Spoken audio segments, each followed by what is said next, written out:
সুপ্রভাত বন্ধুরা, কেমন আছো তোমরা সবাই? আশা করব সবাই খুব ভালো আছো। আজকে বৃহস্পতিবারের একটা ব্লগ নিয়ে আমি সকাল সকাল চলে এসেছি তোমাদের কাছে। তো সকালবেলায় তো জানো আমি প্রথমেই ছেলের টিফিন দিয়েই মোটামুটি আমার রোজের ব্লগ শুরু হয়।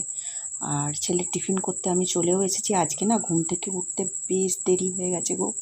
আর দেরি হয়ে গেলে না তখন দিশাহীন হয়ে যায়, কোনটা আগে করব কোনটা পরে করব, যেন নিজেকে একটা কীরকম লাগে। আর আমার দেরি মানে তো ছেলেরও দেরি, কারণ আমি ডাকবো তবে না সেই উঠবে, ফলে তারও দেরি হয়ে গেছে। সেই অবস্থাতে যা হোক করে আমি আগের দিন কী ভাগ্যিস আটাটা মেখে রেখে দিয়েছিলাম, ওই জন্য পরোটা করে দেবো। আর এই শুকনো শুকনো একটু কালো জিরে আর কাঁচা লঙ্কা ফোড়ন দিয়ে আলু চচ্চড়ি, এটা খেতে বেশ ভালোই লাগে পরোটার সাথে। আর সবথেকে বড় কথা, ঝোল ঝোল হয় না তো, ফলে টিফিনে নিয়ে যেতেও সুবিধা। তো আমি প্রায় খুব তাড়াহুড়ো করেই কাজগুলো করছি। তো আমার যখন প্রথম বিয়ে হয়েছিল না, তখন আমি পরোটা বেলতে পারতাম না। আমার শাশুড়ি মা যখনই বলতো যে আজকে পরোটা হবে রাত্রে, আর আমি তখন কি বলতাম বলো তো? আমি বলতাম না, পরোটা কেন, লুচি করি না, লুচি বেশ তাড়াতাড়ি হয়েও যাবে। কারণ আমি এই 3 কোনা করে পরোটা বেলতে পারতাম না, একদমই পারতাম না। তো সবই অভ্যাস বন্ধু, বুঝলে? অভ্যাস করতে করতে মেয়েরা সব শিখে যায়। বিয়ের আগে তো অর্ধেক মেয়েই তুমি বলো তো জল গড়িয়ে খেত না। সে মা বাবার আরামে আনন্দে থাকতো, পড়াশোনাটুকু করতো, ব্যাস এইটুকুই। কিন্তু বিয়ের পর একটা মেয়েকে 9 দিন থেকে সমস্ত সংসারের কাজ ধরে নিতে হয়। একটা দায়িত্ব, একটা কর্তব্য তার কাঁধে এসে পড়ে। আর আমার শাশুড়ি মা যেহেতু একটু অসুস্থ ছিলেন, ফলে আমাকে উনি একবার যেভাবে শিখিয়ে দিয়েছেন, ব্যাস সেটা আমি দেখে নিয়েছি। আর তাছাড়া বিয়ের আগে হয়তো করতাম না, কিন্তু মাকে তো দেখতাম, দেখে দেখে অনেকটা শিখে গিয়েছিলাম। করতে লাগতো না ঠিকই, কিন্তু দেখতে দেখতে দেখবে মেয়েদের মধ্যে এগুলো চলে আসে যে হ্যাঁ। তো সেইভাবে আস্তে আস্তে আস্তে আস্তে ইন্ডিয়া পাকিস্তান সমস্ত রকম পরোটার ম্যাপ হতে হতে একদিন সত্যি 3 কোনা পরোটা আমি শিখে গেলাম। তো সেই কথাই আমার যখনই এইভাবে এখন পরোটা বেলি, আমার ওটাই মনে পড়ে। তো ছেলের টিফিনটা গুছিয়ে দিলাম, গুছিয়ে দিয়ে ছেলের ছাতু শরবতটা করে ঘরে যাব, গিয়ে একটু হাওয়ায় বসবো। আজকে না কিরম একটা গুমোট লাগছে জানো তো, মেঘলা হয়ে আছে আর গুমোট লাগছে। তো ছেলে ছাতু শরবত খেয়ে টিফিন নিয়ে বেরিয়ে গেছে। আমি ভাবলাম আমার যখন এত কষ্টই হচ্ছে, গরম হচ্ছে, আর বৃহস্পতিবার অনেক কাজ থাকে, তো আগে রান্নার কাজটা যখন এসেছি রান্নার কাজটা মিটিয়ে নিই। আর ফ্রিজে আজকে যত রকম মাছ আছে সব রকম করে ফেলবো ভেবেছি, কারণ শুক্রবার আমরা নিরামিষ খাই। আবার এইগুলোকে আর শনিবার রাখার কোনো মানে হয় না। ওই জন্য প্রথম একটা মাছের ডালনা করলাম। আবার এই মশলাটা কষাচ্ছি, মাছের ডিম ভেজে রেখে দিয়েছিলাম ফ্রিজে, সেটা একটু গায়ে গায়ে শুকনো শুকনো ঝালের মতো করব।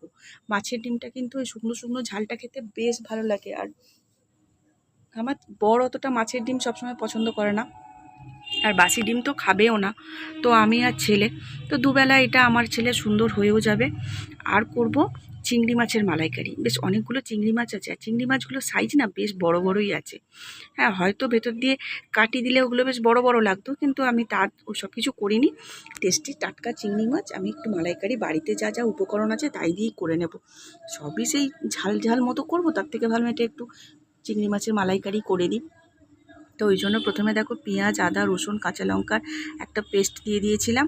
দিয়ে ভালো করে সাদা তেলে গরম মশলা আর তোমার গোটা গরম মশলা, শুকনো লঙ্কা, তেজপাতা ফোড়ন দিয়ে চিংড়ি মাছগুলো অনেকে ভেজেও করে, অনেকে আবার না ভেজেও করে। আমি না ভেজেটাই করি, যেন মনে হয় টেস্টটা তাতে বেশি ভালো লাগে।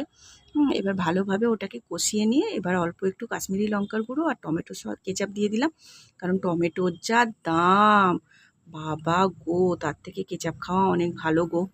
একটু জল দিয়ে মশলাটা ভালো করে কষিয়ে নিয়ে, আর বাড়িতেই ছিল তোমার পাউডার দুধ, যেটাকে গুঁড়ো দুধ বলে, সেটা ভালো করে গুলে নিয়ে ওর মধ্যে দিয়ে দিলাম, ব্যাস। আর চিংড়ি মাছের মালাইকারি একটু মিষ্টি মিষ্টি হয়, তাই চিনি আর পরিমাণ মতো লবণ দিয়ে ভালো করে ফুটিয়ে গেলে ঘি আর গরম মশলা দিয়ে নামিয়ে দেবো, ব্যাস। তাহলেই একদম দারুণ। আর এরমভাবে চিংড়ি মাছের মালাইকারি সবসময় নারকেল দুধ লাগে না গো, এইভাবে করে খেয়ে দেখবে বেশ ভালো লাগে, আমার তো বেশ ভালোই লাগে। আর যারা চিংড়ি মাছের পোকা, তাদের যেমনভাবে চিংড়ি মাছ করে দেবে তাদের ভালোই লাগবে।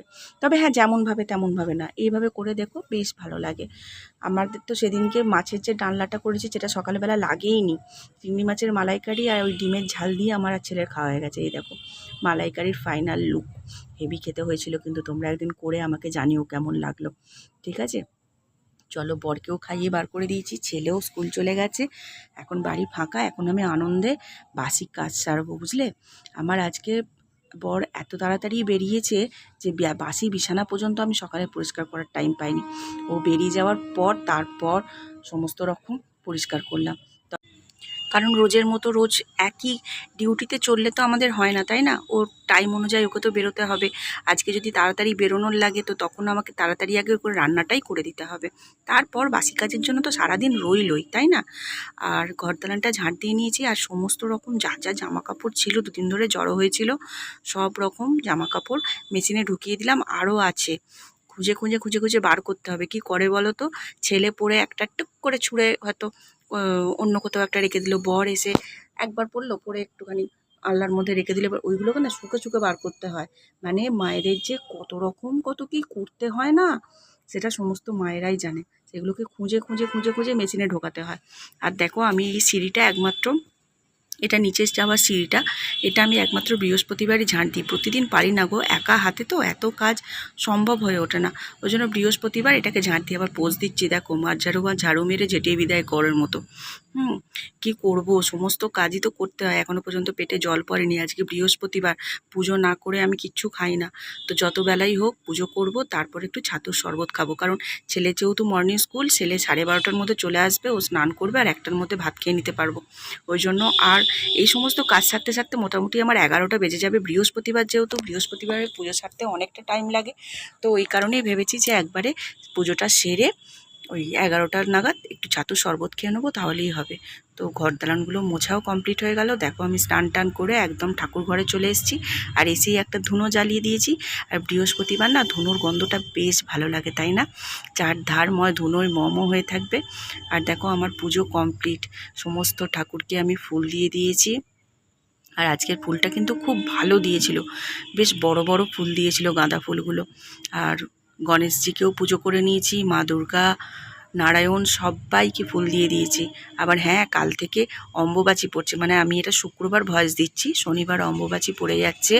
তো তার জন্য আবার সমস্ত ঠাকুরকে আমি ঘোরাই না, শুধুমাত্র কালী ঠাকুরগুলো আমি ঘুরিয়ে দেব, কারণ কালী ঠাকুরের তো কদিন পুজো হবে না। তো আজকে ওই জন্য খুব ভালো করে সব ঠাকুর পুজো করে নিলাম। বাকি ঠাকুরগুলো পুজো করি, কালী ঠাকুরটা শুধু করা হয় না পুজো, আমি সেটাই শুনেছি, তবে জানি না কতটা ঠিক কতটা ভুল আমি। তো চলো, আজকের ব্লগটা এখানেই এন্ড করলাম। সবাই খুব ভালো থেকো, সুস্থ থেকো, আমার